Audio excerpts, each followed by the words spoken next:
송창영의 일파만파, 이 시대의 핫 이슈들을 보다 심층적으로 파헤쳐보는 본격 토크쇼. 저는 광주대학교의 송창영 교수입니다. 광주의 어떻게 보면 대표 관문이죠. 공항도 있고 KTX 역사도 있고 대기업 산업단지도 있고 농촌도 있고, 그리고 다문화 가족이 가장 많이 살고 있는, 광주에서 가장 젊은 층이 있는 광산구의 우리 박병규 부총장님 모셨습니다. 안녕하십니까?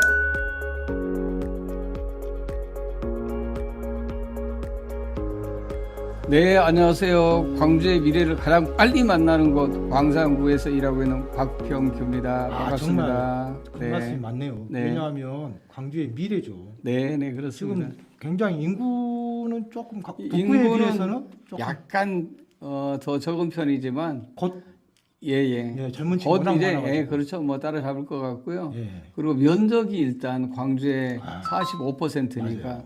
근 절반이 광주라고 해도 과언은 아닙니다. 요즘 어떻게 지내셔요?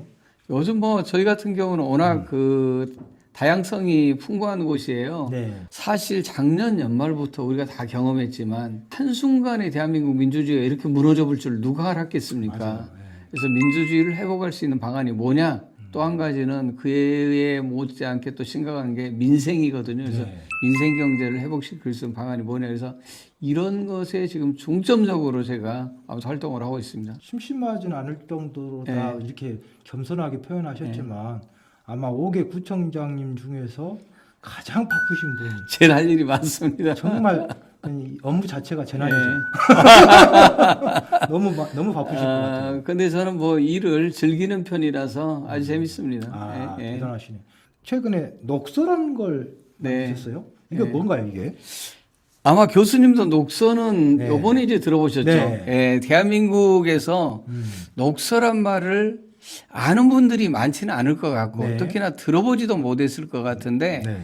우리가 백서는 들어봤잖아요. 네. 백서. 네. 백서라는 건 어떤 특정한 사안에 대해서 네. 조사한 결과를 발표하는 걸 우리가 이제 백서라고 그러는데 녹서라는 건 그 전 단계로서 네. 특정한 사안에 대해서 여러 사람의 질문을 모아놓은 것을 녹서라고 그럽니다. 또 워낙 생소한 단어다 보니까 녹서에 대해서 그냥 무관심한 분들 계셨고 그랬는데 굉장히 큰 의미가 있어요. 네. 대한민국뿐만 아니라 세계에서도 아마 최초의 녹서일 거라고 저희는 보고 있어요. 네. 저희가 녹서에 대해서 이제 관심을 가졌던 거니까 4차 산업혁명 바람이 뜨겁게 불 때 독일에서는 산업 4.0이란 걸 가지고 준비들을 했었는데요. 산업 4.0을 준비하기 전에 노동 4.0이란 걸 만들었어요. 예. 그리고 노동 4.0을 만들기 전에 녹서 작업을 2년 동안 했던 게 있어요. 그러니까 디지털 전환에 따른 노동의 미래는 어떤 것이냐 이 주제를 가지고 2년 동안 무려 독일 사회가 토론을 했던 거예요. 그러니까 질문을 계속 이렇게 모았던 거예요. 그래서 이런 것들을 보면서 우리 광산구도 지속 가능한 일자리를 만드는 데 있어서 성급하게 답을 찾는 노력보다는 질문을 먼저 하는 게 필요하겠구나 이런 이제 생각을 이제 하게 됐고요. 그래서 그 질문을 사회적 대화를 통해서 1터나 3터의 그 주체들이 함께 그동안 쭉 만나서 사회적 이제 대화를 이제 통해서 이렇게 이제 만들어 본 이제 이런 이제 과정이고요. 녹서가 어제 이제 나온 녹서가 있고 더 중요한 것은 녹서가 나왔다는 게 중요한 게 아니라 지속 가능한 일자리의 첫 단추를 제대로 잘 꿰다. 이런 점에서 굉장한 저희들은 이제 의미나 성과로 보고 있는 편입니다. 네. 그러면 방금 말씀 주신 거 보니까 아직 책은 못 받아봤지만 네. 주로 느낌이 예. 일자리 무슨 개혁, 일자리에 대한 어떤 재밌는 얘기들이 많이 들어갔을 것 같은데. 네네, 그렇습니다. 내용이?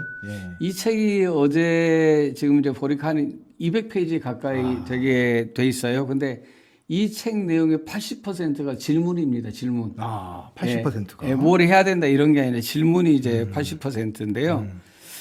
여기서 저희가 이제 우리 이 각계각층의 시민들 또 노동자들을 모아서 일자리에 관련된 질문을 모아보니까 질문이 무려 1436개나 나왔습니다. 네. 예. 그래서 이 1436개를 전부 다 딱 펼쳐놔 버리면 너무 광범위해 버리니까 유형을 나눴어요. 근데 유형을 어떻게 나누냐면 저희가 챗 GPT를 통해서 이런 걸 나눠본 거예요. 그러니까 이것도 아마 첫 시도가 아닐까 싶어요. 예를 든다면 이제 임금 격차 이제 완화랄지, 또 고용 안정, 노동 시간, 또 노동 안정, 또 조직 문화 혁신, 뭐 디지털 전환, 기후 위기, 뭐 마을 단위 이제 경제 활성화 이렇게 다양한 어떤 주제를 가지고 저희가 아무튼 이제 질문을 모았고요.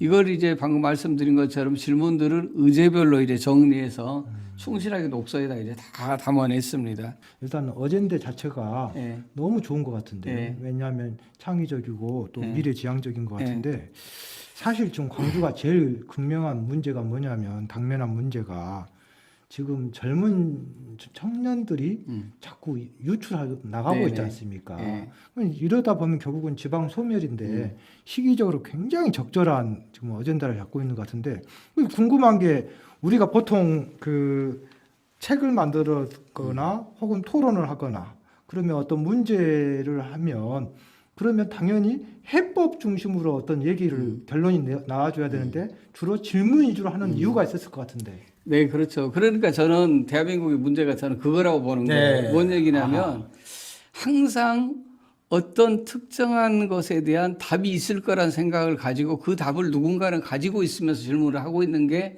가장 큰 문제라고 생각을 해요. 그럼 그 답을 가지고 있는 사람 누구냐? 한국 사회의 기득권층이 그 답을 가지고 있는 거거든요. 그러니까 많은 시민들이 그 답을 찾아가는 노력들은 거의 뭐 소외되거나 도시된 채 이미 특정한 답을 가지고 있는 것에 맞춰가는 노력 이런 게 이제 문제였다고 보고요. 제가 항상 자주 하는 얘기인데요. 좋은 답이란 것은 좋은 질문에서 나오는 거거든요. 질문이 훌륭하면은 답도 훌륭할 수밖에 없어요. 그런데 우리는 항상 질문, 그러니까 왜라는 이 질문을 놓치고 그 결과, 답만 이제 쫓아가는 것 때문에 그 과정이 늘 이제 생략돼 왔다라는 거죠. 사실은 우리 대한민국이 세계사적으로도 이렇게 빠른 경제 성장을 거둔 나라가 없잖아요. 그렇죠? 일제 식민지를 거쳤고 또 전쟁을 치룬 나라가 몇십 년 만에 이렇게 세계 경제 10위권 안에 들어가는 이런 이제 사례는 찾아보기 어려운데 이 과정에서 놓친 게 질문이었다고 저는 보는 거예요. 그래서 이 질문을 보다 우리 사회가 더 많이 해야 되는 거 아닌가라고 이제 보고 있습니다. 어떻게 보면 그런 것에 대해서 고민을 좀 많이 하신 것 같고 지속 가능한 일자리라든가 이러한 녹서 그 내용들을 보시면 결국은 이러한 사회적인 시민들과의 소통이 네. 아무래도 좀 문제가 있다고 아마 인식을 하시고 지금 이것을 하시고 있는 것 같은데. 그렇죠. 그러니까 저는 일자리 문제에 대해서 벌써 고민한 게 20년이 훌쩍 넘어버렸네요. 네. 그러니까 저는 그 우리 대한민국의 문제나 과제가 무엇인지에 대해서 꽤 오랫동안 고민하고 또 그런 문제들을 해결하기 위해서 이제 노력했던 시간들이 있었었는데요. 그 과정에서 보니까 대한민국의 대표적인 문제를 꼽아라고 하면은 양극화나 불평등이라고 저는 이제 봤던 거고요. 그럼 이제 양극화나 불평등이 해소되려면 어떻게 해야 되는 거냐? 그것은 일자리에 대한 근본적인 어떤 개선 수술이 필요하다. 그것이 없이는 사실 양극화나 불평등이 해소되기가 어렵다고 본 거예요. 아까 좀 전에 교수님께서 말씀하신 것처럼 광주 인구가 계속 줄고 있습니다. 네. 줄고 있는 것은 이제 두 가지 이유가 있어요. 하나는 애를 낳지 않으니까 줄은 것도 이제 한 가지 있지만 또 한 가지는 계속해서 그 광주 외로 이제 유출되는 거. 특히 젊은 층. 그렇죠. 젊은 층이. 그 이유가 뭐냐? 결국은 일자리입니다. 왜 광주를 벗어나서 서울로 또는 다른 지역으로 학교를 가려고 그러냐? 결국은 그 학교를 졸업해야 보다 더 나은 일자리를 구할 수 있다라는 이런 그림들을 그리고 있는 것이기 때문에 일자리 변화가 생기면은 유출도, 인구 유출도 이제 막을 수 있다라고 저는 보는 거죠. 지금 현장 풀뿌리 이런 세계 최초로 풀뿌리 시민이 주체가 된 사회적 대화 이것을 지금 시도를 하고 계신데 현장 분위기는 어떻습니까 지금? 현장 분위기는 제일 처음에는 걱정이 좀 많았어요. 왜냐하면은 한 번도 해보지 않은 일이라 우리 대한민국 국민 특히 이제 성인들 같은 경우는 어려서 가정에서 학교에서 또 직장에서 사회에서 대화다운 대화, 토론다운 토론을 해본 경험이 거의 일천하기 때문에 판을 깔아준다고 해도 잘 될 거야 싶었거든요. 근데 깜짝 놀란 게 모두가 이를테면 공감한 문제에서 그런지 토론이 너무 잘 됐어요. 아. 한 5차례 정도 했는데 아주 그냥 적극적으로 그냥 1436개 질문에서 그 모든 것들을 지금 나타내고 있다고 생각을 해요. 왜냐하면 그 많은 질문들이 거기 모이신 분들이 다 낸 질문이니까요. 예. 예. 굉장히 아주 활발하게 대화나 소통이 잘 된 과정이 있었다라고 저는 봅니다. 예. 이거 우리 녹소가 먼저입니까? 민주당의 그 모두의 질문 Q가 먼저입니까? 이거 유사하다고 이렇게 얘기가 나오던데. 예, 맞습니다. 뭐 당연히 예. 저희 광산구에서 이제 훨씬 더 빨리 시작을 했고요. 아, 또 이 예. 문제의식도 제가 이제 훨씬 더 광주시에 있을 때부터 이런 문제의식을 가졌으니까 그렇죠. 예, 더 빨리 시작을 했던 건데요. 엄청난 응원군을 지금 얻었습니다. 저희 입장에서, 광산구 입장에서. 왜냐하면 이 작업에 대해서 이해도가 낮은 사람들일수록 부정적 시각이 더 컸거든요. 네. 그 뭐 쓸데없는 걸 하고 있느냐, 돈 들고 시간 들여서 이랬었는데 민주당에서 모두의 질문 Q를 시작한 뒤로는 그 말이 쏙 들어가 버렸습니다. 아하. 사실 같은 거거든요. 예. 민주당에서 하고 있는 모두의 질문 Q도 대한민국 사회에 자기가 궁금한 것에 대해서 질문들을 다 던지는 거거든요. 그런 점에서 이제 저희 같은 경우는 저희는 이제 일자리 중심으로 하지만 굉장히 큰 응원군을 지금 이제 얻었고요. 또 저희가 하는 일들에 대한 어떤 중요성이나 효용성 네. 이런 것들도 지금 딱 입증을 해버렸기 때문에 저희로서는 뭐 일하는데 굉장히 도움이 되고 또 저희가 먼저 대한민국 사회에 가장 큰 또는 이제 가장 빠른 아젠다를 던졌다는 것에 대해서 모두를 지금 자랑스러워하고 있습니다. 나중에 이 녹소가 발간된 이후에 예. 중단기 어떤 로드맵이랄까 앞으로 뭐 어떤 계획은 뭐 어떻게 되지? 네. 앞으로 계획은 지금 녹서가 만들어졌기 때문에 네. 그 다음에 이제 백서 만드는 작업으로 가는 거예요. 네, 백서. 그러니까 질문을 모았기 때문에 그 다음에 이 사안에 대해서 저희가 이제 어떻게 해야 될 것인지 이제 답들을 달아보는 과정들을 그러면 만들 거예요. 1436개를 전부 다. 그렇죠. 그래서 이제 세 축으로 답을 달 거예요. 첫 번째는 일자리 회를 만들어서 이 1436개에 대한 이제 유형별로 하면 이제 20개니까 20개에 대한 답을 찾아갈 것이고 첫 번째는 예. 그러니까 세 축으로 동시에 이제 가는 건데 두 번째 축은 대한민국의 일자리 경제의 전문가들을 다 모시고 네. 또 이제 이것에 대해서 답을 한번 당신들이 달아보십시오. 또 크로스 이렇게 체크를 할 하는 겁니다. 검증 그렇습니다. 단계가 있네요. 그렇죠. 대한민국의 전문가들에게 다 보낼 생각이에요. 그리고 세 번째는 이것은 또 이제 재밌는 방식인데요. 온라인으로 광산구가 묻고 대한민국이 답하다라는 이런 이제 플랫폼을 만들어서 그곳에 대한민국 국민이라면 누구나 한번 답을 달아봐라. 이렇게 이제 할 겁니다. 그래서 그 답이 보이면은 구체적인 이제 프로세스를 만들어서 이제 그 다음에 이제 청소로 네. 정책을 이제 사업으로 추진하는 이런 과정으로 저희가 준비를 하고 있습니다. 야. 그러니까 세 단계죠. 아, 첫 근데 번째는 이게 시간이 굉장히 많이 걸릴 것 같아요. 많이 걸려야 되는 겁니다. 이것은 많이 안 걸리면 안 되는 한 거예요. 얼마 정도로 생각? 빠르면 이제 빠를수록 좋은데 네. 저희가 사업으로 지금 구체적으로 네. 눈에 보이는 이제 형상화하는 사업 같은 경우는 26년 정도로 지금 보고 있습니다. 내년 그러면 한 그렇죠. 하반기 내년이다. 정도. 네네. 예. 그러니까 이렇게 보시면 돼요. 워낙 이제 그런 쪽에 이제 관심이 많으시고 재난 쪽에 뭐 전문가십니다. 최고 전문가시고 잘 아시겠지만 바닷가에다가 모래로 집을 지으면은 네. 금방 지어져요. 예. 그러나 그게 몇 조금이나 가겠어요. 그렇죠. 그러잖아요. 예. 우리가 시멘트로 왜 짓겠어요? 시멘트로 지으면 시간도 많이 걸리고 뭐 양생 기간도 필요하고 그러지않아요. 비용도 더 들어가고. 그러나 이렇게 지어야 50년, 100년 가는 거 아닙니까? 예. 굉장히 깊은 철학이 있는 것 같습니다. 그러면 이거 백서가 나온 다음에는 이제 실제 정책으로 이제 그렇죠. 예, 그걸 이제 청소라고 그럽니다. 예. 예. 그럼 거기에 청소에 구체적인 그렇죠. 어떤, 예. 구체적인 실행 방안을 거기다 이제 담는 거죠. 예. 제가 단언컨대 예, 지금 이런 노력만 잘 해서 안정화가 되면 예. 젊은 청년들이 유입될 거라고 봐요. 그렇죠. 유입되고요. 아마 이 일자리 모델로 예. 저는 아닌데 누군가가 노벨상을 받지 않을까 저는 그런 생각을 합니다. 그 노벨상은 박병주. 노벨상을 받을 수 있도록 제가 도와줄 생각입니다. 지금 이제 일자리만큼 또 중요한 것이 먹고 사는 거고 네. 결국은 민생 경제 회복인데 네. 어떻습니까? 우리 광산구 계획. 아이고 말도 못해. 지금 민생경제가 정말로 바닥을 지나서 진짜 지하로 들어간 거 같아요. 완전 재난 수준이죠. 거의 만나는 분마다 워딩이 똑같아요.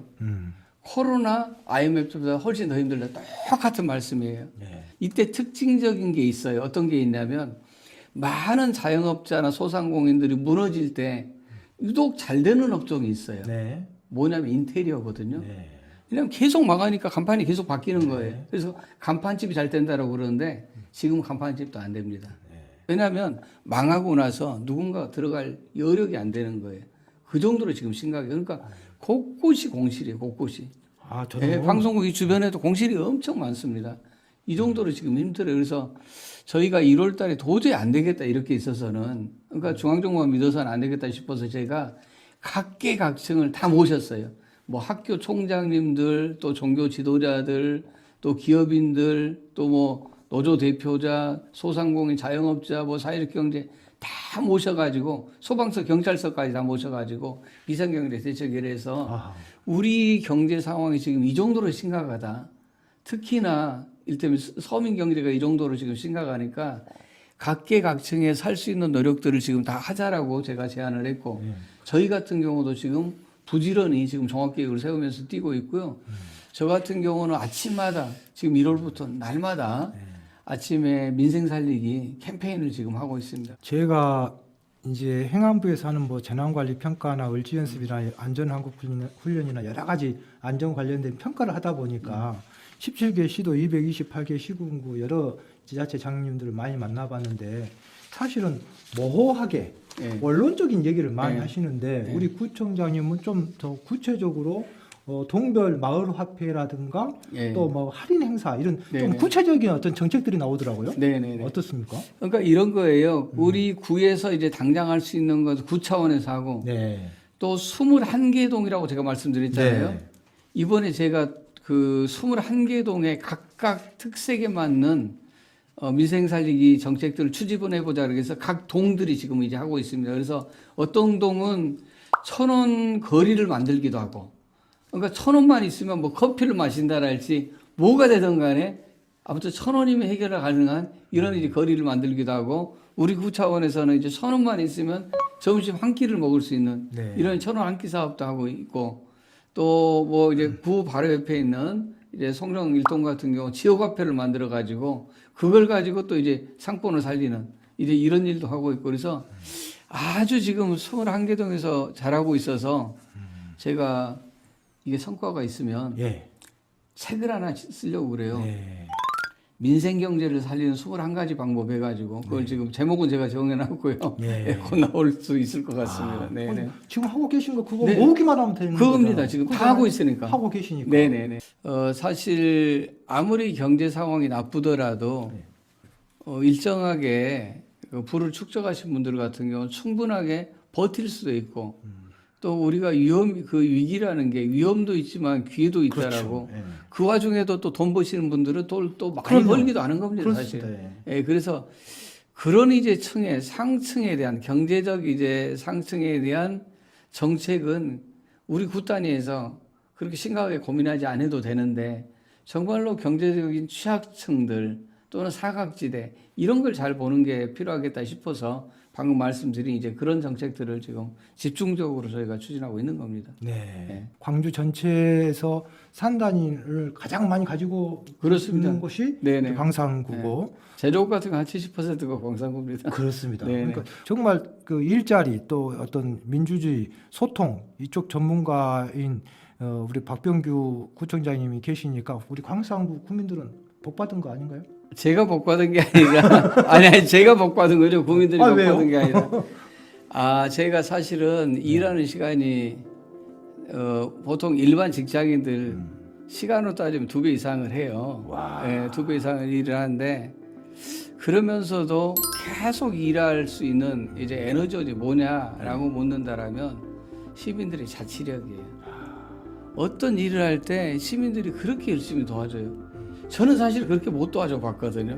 그렇게 적극적으로 저는 참여해본 경험이 사실 없어요. 부끄럽지만. 그래서 제가 공직이 끝나면 나중에 정말 제가 저렇게 살아야 되겠구나. 이런 이제 마음의 다짐들 하고 있는데 정말로 열심히 도와주시고, 야, 자기 시간, 자기 돈까지 저렇게 써가면서 행정에서 하는 일에 마을을 살리고 또 우리 광산구를 발전시키는데 저렇게까지 해주시거나 이런 이제 감사함들이 느껴질 때 그게 그냥 막 에너지가 또 막 솟구치거든요. 네. 예. 그래서 제가 복 받은 겁니다. 오늘 너무 재미있는 시간이었고요. 시간이 너무 빨리 갔는데 아 벌써 됐어요? 다 끝났어요. 아 더 길게 해야죠. 끝으로 우리 청취자 시청자 여러분께 한 예. 말씀 주시죠. 뭐 여러 가지 얘기보다는 녹소 얘기로 시작했기 때문에 일자리를 중심으로 말씀드린다면 우리 사회에 여러 가지 문제나 과제가 있지만 그 문제나 과제를 일으킨 건 일자리가 아닙니다. 그러나 해결하는 데 있어서는 일자리보다 더 좋은 건 저는 없다라고 생각합니다. 그래서 지속 가능한 일자리를 만들어서 빨리 대한민국의 양극화나 불평등이 일정하게 해소되고 저출생이랄지 교육이랄지 등등 이런 문제들도 역시 지속 가능한 일자리를 통해서 해소될 수 있도록 저도 열심히 일을 해볼 테니까 우리 시민 여러분들께서도 보다 더 큰 힘을 가지고 또 지혜를 가지고 함께 해주시면 좋겠습니다. 아, 저 말씀 잘 못하신 줄 알았더니 오늘 네. 보니까 말씀 너무 잘하시네요. 아, 우리 교수님하고 같이 있을 때는 그런 기회를 안 주시고 교수님이 나가시더라고요. 오늘 정말 녹서 민주주의에 대한 얘기를 했는데요. 다음에 다시 한번 또 모셔서 더 깊은 얘기 했으면 네. 좋겠네요. 오늘 많이 배웠고요. 우리 외유 내강형 항상 웃고 항상 그 서탈한 부처님 모습만 보이시지만 사실은 내부에는 거의 용광로처럼 끓는 굉장히 열정이 많으신 우리 구청장님이신데 오늘 많이 배웠습니다. 부처님. 아이고 감사합니다. 예, 마치도록 하겠습니다. 고맙습니다. 네, 고맙습니다.